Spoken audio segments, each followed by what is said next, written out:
নমস্কার বন্ধুরা, আশা করি তোমরা সবাই ভালো আছো।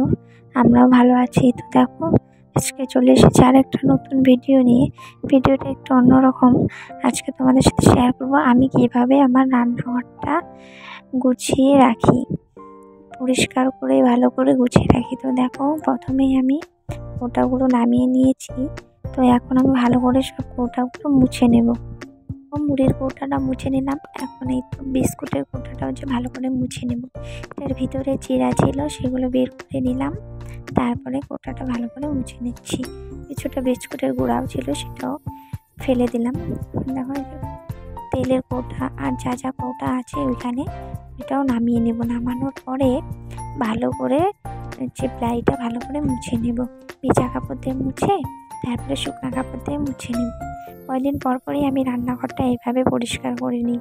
তোমরাও করতে পারো, তাহলে দেখবে খুব কম সময়ে পরিষ্কার হয়ে যাবে, যেহেতু কয়দিন পর পরই করা হয়। আর যদি অনেক দিন পরে করো তাহলে দেখবে অনেকটাই নোংরা জমা হবে, পরিষ্কার করতে কেমন একটা লাগবে না। সেই কারণেই আমি কয়দিন পর পরই পরিষ্কার করে নিই। যদি রান্নাঘরটা পরিষ্কার থাকে বা কৌটা টাউটাগুলো যদি পরিষ্কার থাকে, তাহলে দেখবে রান্না করতেও কিন্তু ভালো লাগে। আর যদি তেল চিটচিটে থাকে তাহলে কৌটাগুলো ধরতেও একটা কেমন লাগে, রান্না করার সময় কেমন লাগে। রান্নাঘরটা যদি পরিষ্কার করে পরিপাটি করে রাখা যায়, তাহলে দেখবে রান্না করার সময় মনটাও ভালো লাগে, রান্নাঘরটা দেখতেও ভালো লাগে। তো লোকেও কত সময় মনে করো কেউ আসলো, রান্না করলো, তখন যদি দেখে রান্নাঘরে কৌটাগুলো এমন তেল চিটচিটে বা কিছু, তখন কেমন লাগবে না। আমি যেহেতু কয়দিন পর পরই করি, সেই কারণে শুধু ভিজা কাপড় দিয়ে করলেই কিন্তু খুব সহজেই পরিষ্কার হয়।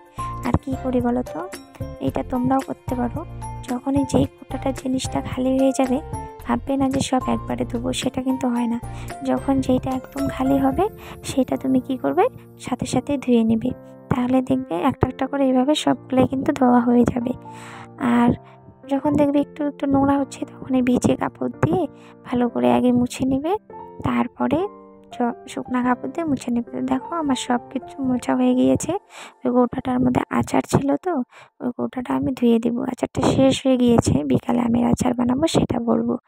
তো দেখো, এখন এই ছোটো কৌটাটা যে মুছলাম, ওটার মধ্যে তেঁতুলের আচার ছিল, একটু আছে, ওই জন্য ছোটো কৌটায় ভরে রেখেছি। এখন দেখো, তেজপাতাগুলো অনেক দিন আগেই নিয়েছিলাম। একটা টেলা করে তেজপাতা বিক্রি করতে আসছিলো, তো 20 টাকার একটা পুরো ডালি দিয়ে দিয়েছিল। তো 1 বছর থেকে খাচ্ছি, এখনও দেখো অনেক দিন যাবে। তেজপাতা যেহেতু খুব একটা লাগে না, আর একবারে কিনে নিলে দেখবে অনেক দিনই যায়। আর যে 10 টাকার প্যাকেট থাকে, সেগুলোতে কিন্তু বেশি থাকে না। তো দেখো, এখন এই প্লাইটা ভালো করে উঠিয়ে তারপরে মুছে নেব। বেশি নোংরা থাকে না, যে আমি কয়দিন পর পরে পরিষ্কার করি, সেই কারণে অত নোংরা থাকে না। আর ওই কৌটাটার মধ্যে তোমার মনে করো মশলা টশলা ঢালার পরে যেটু বাঁচে বেশি হয় আর কি, প্যাকেট থাকে, সেগুলো আমি রেখে দিই। তো দেখো, কৌটা টোটাগুলো আমার মোছা হয়ে গিয়েছে, সেগুলো আমি ভালো করে গুছিয়ে রাখলাম। এখন চলে এসেছি এই 2 দিন থেকে যা আমাদের আর কি গালামাল খরচা আনা হয়েছে, সেগুলোকে ভালো করে ঢুকিয়ে নেব।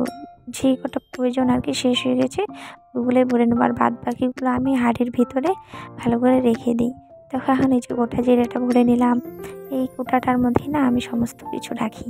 তাহলে কী হয় বলো তো, একটা কোটার মধ্যেই মনে করো সব কিছু থাকলে রান্না করতে সুবিধা হয়। বারে বারে আর অন্য অন্য গোটা খুঁজতে লাগে না। শুধু এটার মধ্যে আমি সব মশলা রাখি, যেমন ধনিয়ার গুঁড়া, লঙ্কার গুঁড়া, তারপরে গোটা জিরে, হলুদ, তারপরে তোমার হচ্ছে কালো জিরে, 5 ফোড়ন, সব আমি এই একটার মধ্যেই রাখি। তাহলে দেখবে জায়গাটাও কম লাগে, আর একটার মধ্যে সব কিছু থাকলে রান্না করার সময় সুবিধা হয়। শুধু লবণ আর তেলটাই আলাদা থাকে। দেখো, এখন বেশি বেশি যে জিনিসগুলো আনছে, সেগুলো আমি ওই কোটায় রাখবো। আর যা যা আমার লাগবে, সেগুলো আমি এটার মধ্যে ভরে নেব। দেখো, ছেলেও আমার সাথে বসে আছে, দেখছে আমি কী করছি না করছি, ও ধরছে। আমি বললাম, বাবা ধরিস না, লঙ্কার গুঁড়া মশলা তো, যদি হাতে টাতে লেগে চোখে চোখে লাগে তখন জ্বালা করবে, তো ধরিস না, চুপচাপ বসে তুই দেখ আমি কী করি।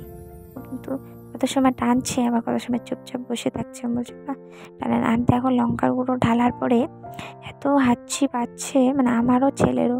ছেলে বলছে, মা এগুলো কী, আমার এরকম লাগছে, নাক মুখ চলছে। আমি বললাম, তাহলে তুই বাইরে যেয়ে খেল। বললো, না আমি থাকবো এখানেই দেখবো। আমি বললাম, তাহলে থাক, ধরবি না কিছু। দেখো, যা বেশি জিনিস থাকে সেগুলো আমি ওই হাঁড়িটার মধ্যে রেখে দিচ্ছি। ম্যাগি, তারপরে তেলের প্যাকেট 2টা আনছে, তো একটা রাখবো আর একটা ঢালবো। দেখো, ডালটাও আমি ঢেলে নিয়েছি।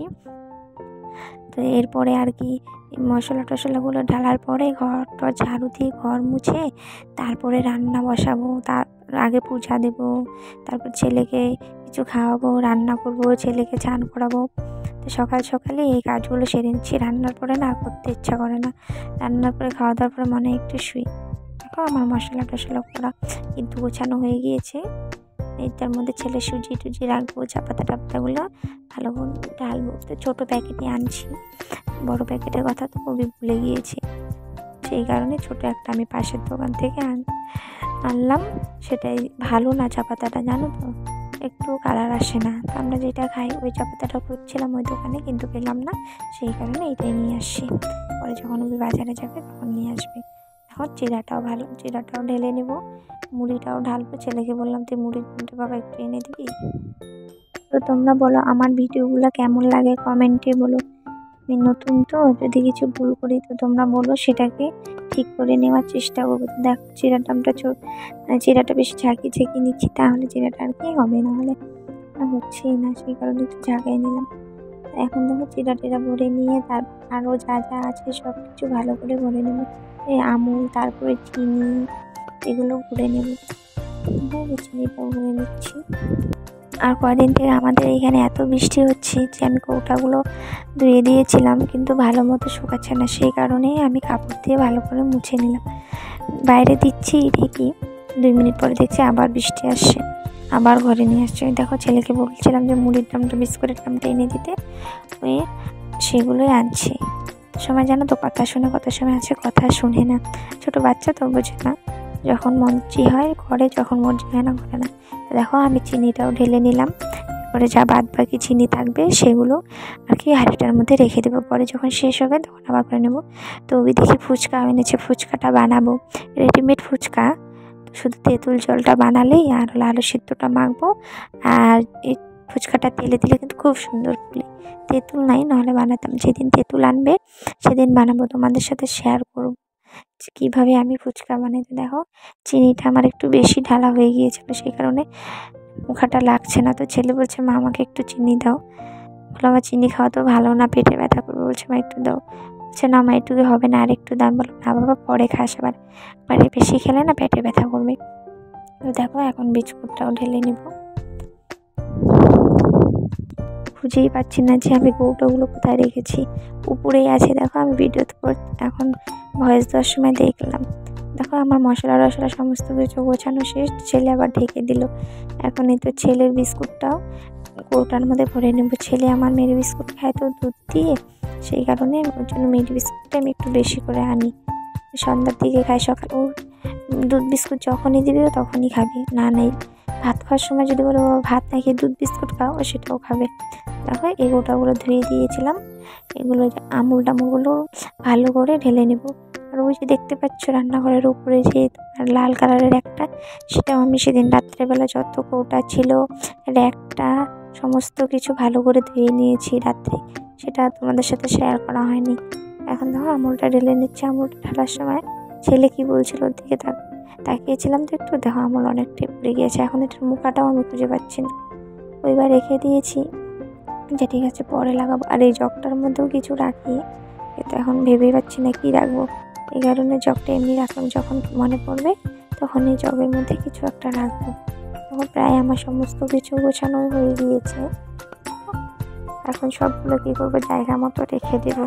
দেখো আমার রান্নাঘরটাও কিন্তু পরিষ্কার করা হয়ে মুছে টুছে আমি একদম এখন স্নান করেও চলে এসেছি। এখন দেখো রান্না বসিয়ে দিয়েছি।